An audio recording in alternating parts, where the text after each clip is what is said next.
Dari visual yang kita tampilkan ini, pemirsa, kita melihat bahwa penyidik juga memasuki dan juga memeriksa kantor-kantor dan juga ruangan-ruangan para pimpinan. Bersama dengan penggeledahan ini,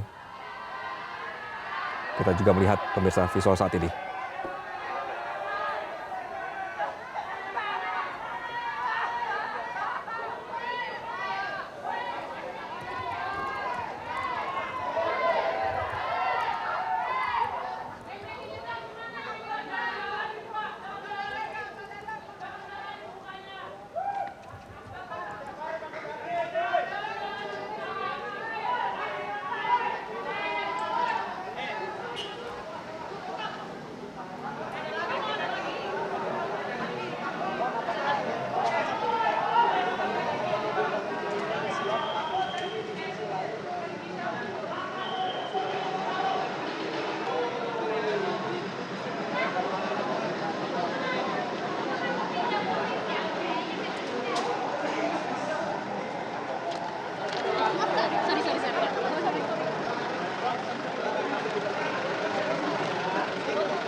Mas, ngapain ngalangin sih?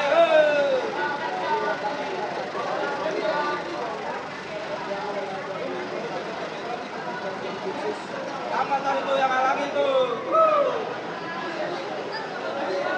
Woi, minggir lagi dong, woi.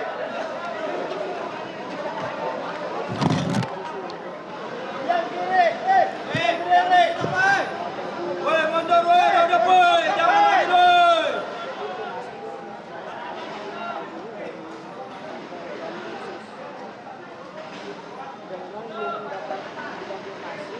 Mobilnya yang jauh aja mobilnya.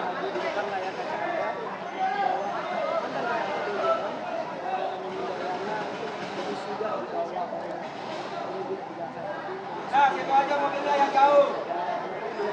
Hei, penunduk kamu, nunduk.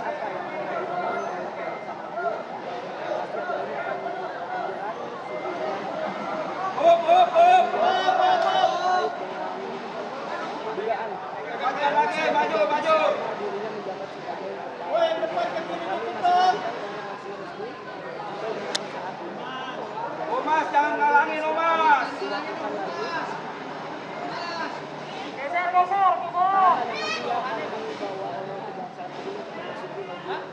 Tahan, ini kami belum dapat konfirmasi siapa selanjutnya yang akan dilakukan.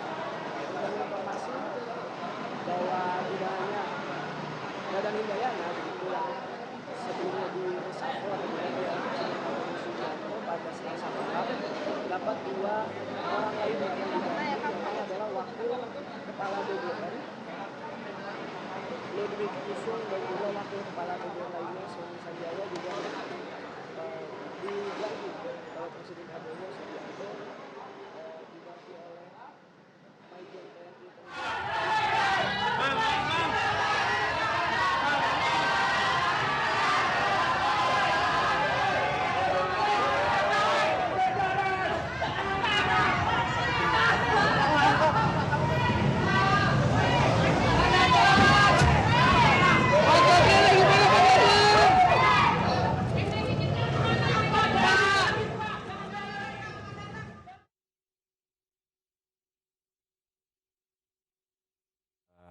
Kejagung maksud kami bahwa terlihat di sini mantan kepala BGN Dadan Hindayana sudah memakai rompi pink, dan sempat ada informasi memang tadi Dadan dijemput penyidik dan sudah berada di kompleks Kejagung.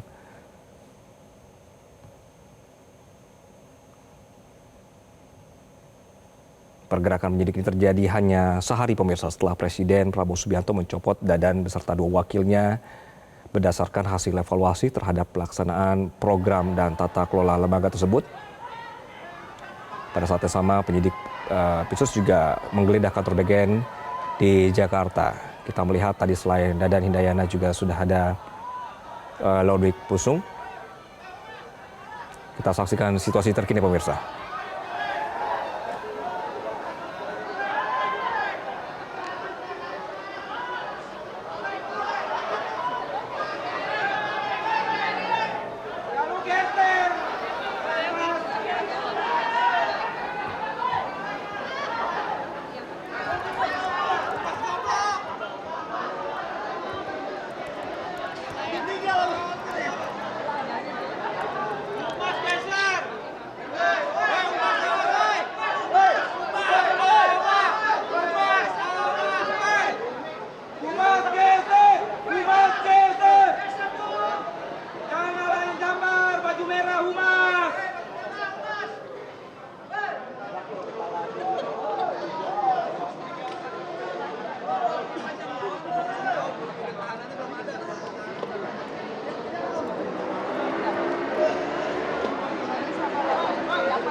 Pemirsa, visual yang kami tampilkan Anda adalah visual real time situasi terkini di Kejagung.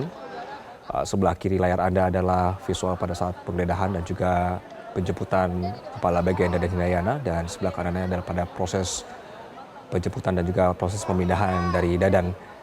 Kita bergabung dengan rekan Valerie Budianto yang berada di lokasi. Valerie, kita menunggu informasi sejak pagi ya, bahwa kita mendapatkan informasi bahwa penggeledahan sudah dari jam 2 dini hari sehingga sore hari ini. Kemudian kita ditampilkan visual bahwa Dadan ini menggunakan rompi pink. Bagaimana situasi terkini di sana, Valerie? Ya, situasi terkini di Kejaksaan Agung, Anggi, kita sedang menunggu konferensi pers yang akan berlangsung sesaat lagi, kurang lebih dalam hitungan menit saja. Penyidik dari Kejaksaan Agung, dalam hal ini Dirdik Jampitsus bersama dengan PLH Kapus Penkum, akan segera turun ke bawah untuk menyampaikan bagaimana perkembangan dari penggeledahan dan juga upaya paksa yang dilakukan sejak kemarin malam di kantor Badan Gizi Nasional. Sejumlah fakta-fakta yang berhasil kami himpun adalah yang pertama, bahwa benar penggeledahan ini sudah berlangsung sejak dini hari malam tadi sekitar pukul 2 waktu Indonesia Barat, beberapa jam pasca Menteri Sekretaris Negara Prasetyo Hadi melakukan pengumuman pencopotan terhadap pimpinan dari BGN, dan kemudian langsung diikuti dengan penyidik Kejaksaan Agung yang melakukan penggeledahan tidak hanya di kantor BGN saja, melainkan juga di kediaman dari mantan pimpinan BGN. Untuk lokasi pertama penggeledahan adalah di kantor BGN yang sudah berlangsung sejak pukul 2 dini hari, di mana penyidik ini tidak hanya seorang diri, melainkan juga untuk kelancaran membawa sejumlah personel TNI untuk melakukan penggeledahan, di mana penggeledahan di kantor BGN dilakukan di lantai 2, 3, dan juga lantai 8. Ini sudah dikonfirmasi oleh Dirdik Jampitsus Syarif Sulaiman, oleh PLH Kapus Penkum, oleh Jampitsus, dan juga oleh sejumlah petugas keamanan dan juga pegawai dari BGN yang memang tidak diperbolehkan untuk masuk ke area karena memang sterilisasi dilakukan karena adanya penggeledahan. Nah, dari penggeledahan tersebut dilakukan pengumpulan sejumlah bukti-bukti, yaitu dimasukkan ke dalam 4 kendaraan mobil Kejaksaan Agung yang kemudian dilakukan dengan proses lanjutan, yaitu penggeledahan di kediaman dari 3 mantan pimpinan BGN, yaitu pertama adalah kediaman dari mantan Kepala BGN Dadan Hindayana, kediaman dari mantan Wakil Kepala BGN Sony Sonjaya, dan juga kediaman dari mantan Wakil Kepala BGN Lotwik Pusung, di mana terhadap ketiganya ini dilakukan upaya paksa, yaitu jemput paksa, di mana jemput paksa dilakukan sekitar pukul 4 pagi, dan dari jemput paksa tersebut kemudian dilanjutkan dengan pemeriksaan.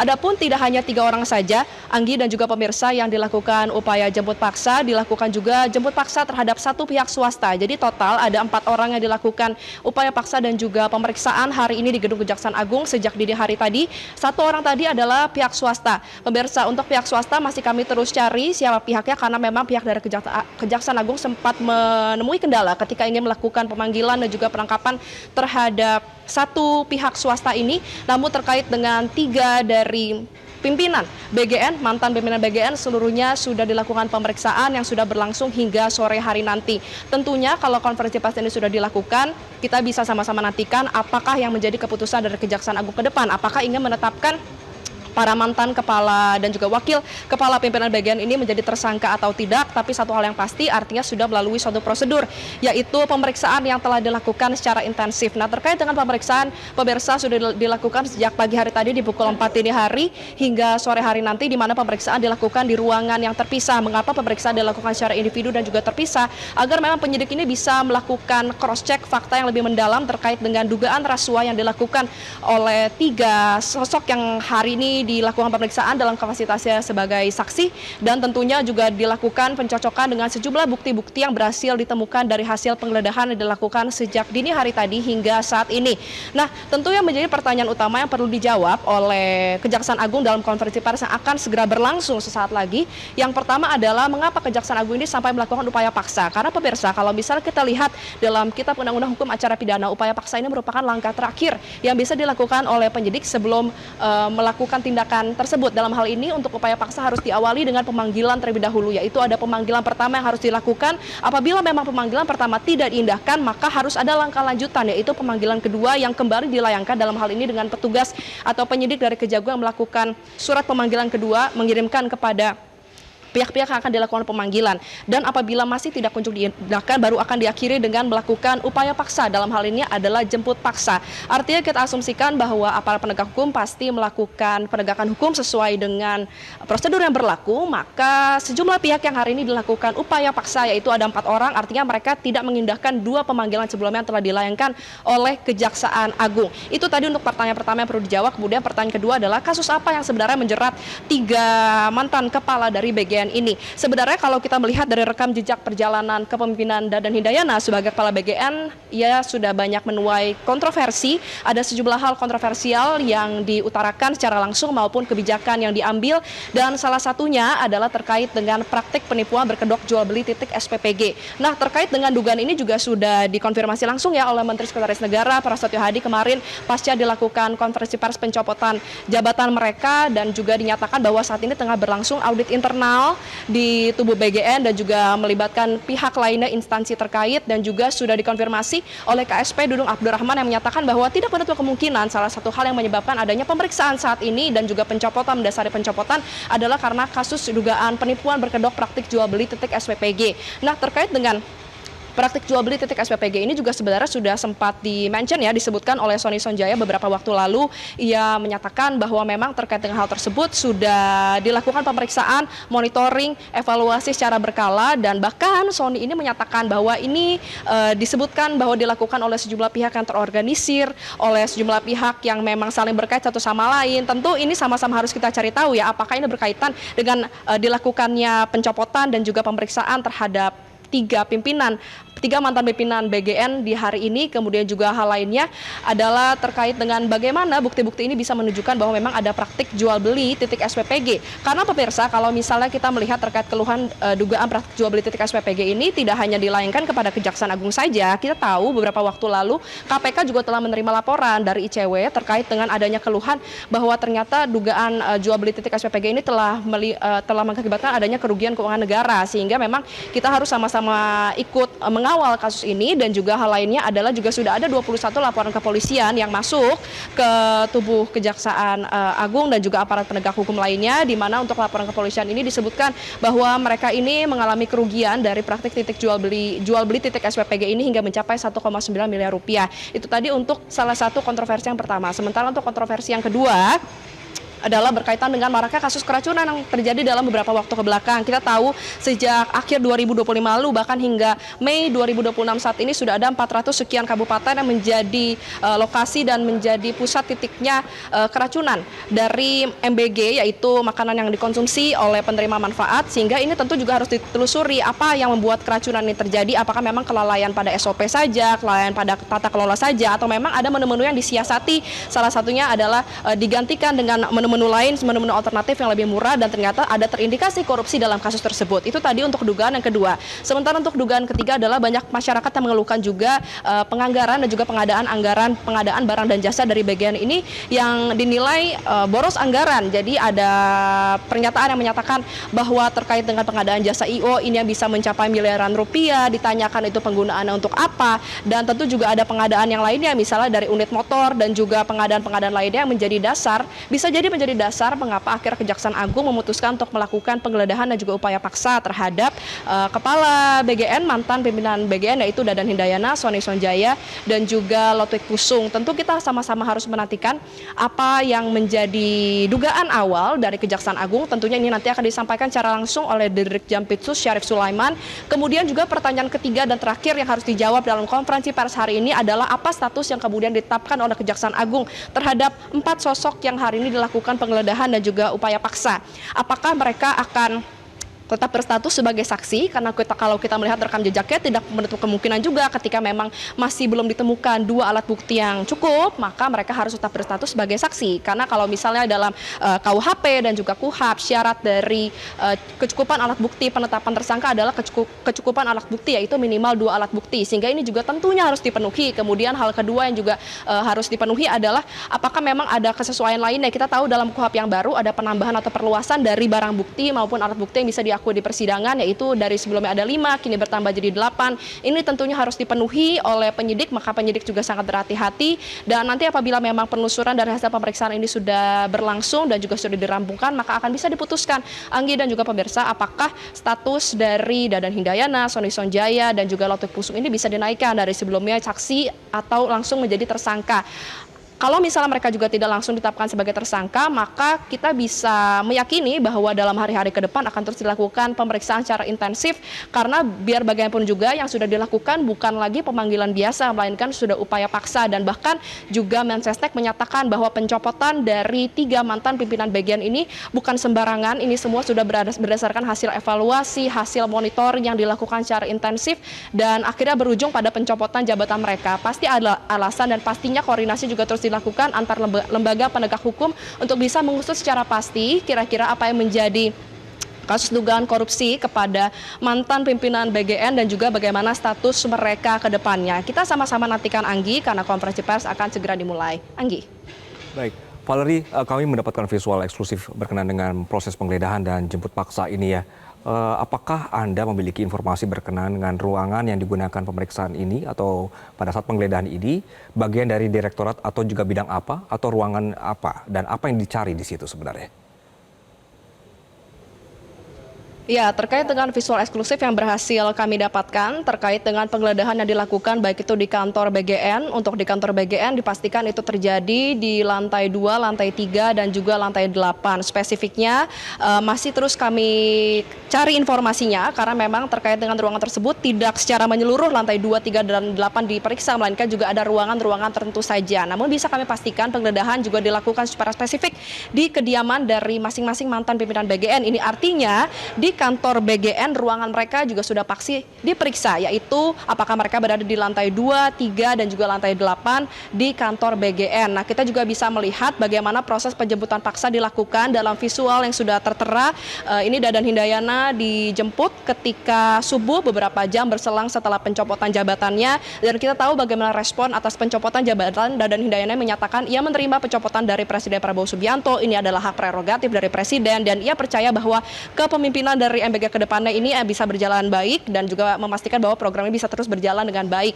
Namun memang kita masih terus menantikan kira-kira apa yang menjadi respon dari Dadan Hindayana pasca dilakukan penjemputan paksa, karena pernyataan itu disampaikan hanya pasca pencopotan, bukan pasca penjemputan paksa. Tentu banyak hal yang harus kita dalami juga ke depannya, karena terkait dengan Dadan Hindayana kasusnya tidak hanya ada di Kejaksaan Agung, melainkan juga sudah ada yang dilaporkan di KPK, di kepolisian, sehingga tentu kita juga bisa menantikan apakah terkait dengan pengusutan kasus ini akan Kejaksaan Agung dilakukan pengusutan secara mandiri atau dilakukan pengusutan secara bersamaan antar instansi penegakan hukum. Kita akan sama-sama nantikan, dan secara pastinya kira-kira ruangan apa saja yang dilakukan penggeledahan, direktorat-direktorat mana saja yang pastinya terkait dengan pemeriksaan langsung dilakukan di Gedung Bundar Jampitsus Kejaksaan Agung. Anggi.